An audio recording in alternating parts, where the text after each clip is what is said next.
Okay, this is a extremely important achievement by ISRO.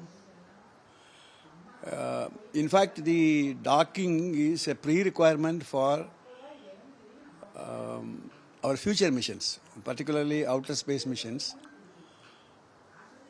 And like, for example, Chandrayaan-4. See, Chandrayaan-4 mission is expected to bring samples from the moon. What you call the transfer module. The transfer module carries the moon samples. And there is another module called the re-entry module, which is separately launched. Will receive the samples from the transfer module. But how can it receive the samples from the transfer module? It's only by docking. So the docking is a pre-requirement for the future missions of ISRO. Yeah, it's really a look at that. It's one of the technological requirement for the upcoming missions. Okay, but Chandrayaan-4 and even the manned missions, all these things.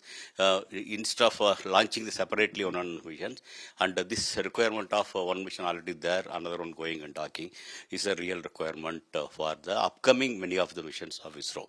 Beyond that, you look at here in the world of space, when many satellites are going around the orbit, there are many reasons for to maintain the orbit, maintain the life of extending the life of the satellites already there, or even the satellites which have lost defunct and needs to be removed from the orbit. All these things you need something called rendovo and docking.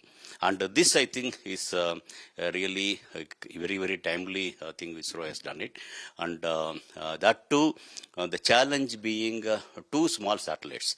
Launching one already a big station is there, further going and docking is relatively easier. But whereas two small satellite making a rendovo and docking with the resources less, the amount of the fuel available is less there, and the duration for which you can operate from the ground visibility is relatively less. You don't have the something called other missions where the globally throughout the orbit you can watch. So with all these constraints, beyond all these things, now we look at here, this is the first ever time a private industry also fully integrated the satellites. That means private industry integrated satellite, the small satellites with the little resources. I think making this mission successful is really that too. When initially they have seen some setbacks of some few sensors failures, which didn't allow for the autonomous docking. So the man in loop, ground in loop, I think lot of simulations redone and trying to come back in a proper way. So my hearty congratulations to Indian scientists and engineers. They have achieved a certain feat which very few nations in the world have been able to do. So we are the fourth nation in the world to be able to successfully carry out the docking operation between two spacecraft entities in orbit, which is a remarkable feat. And this has happened after a long wait also, because it was originally planned for 7th January, and then because of certain factors, the docking mission could not be initiated the way it was desired. So finally it has been done.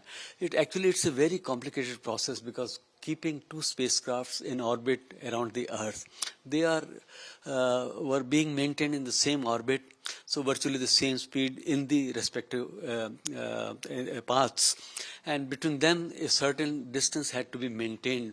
So all of that requires quite a lot of sort of programming beforehand, and ISRO had for several months done the simulations for these docking operations.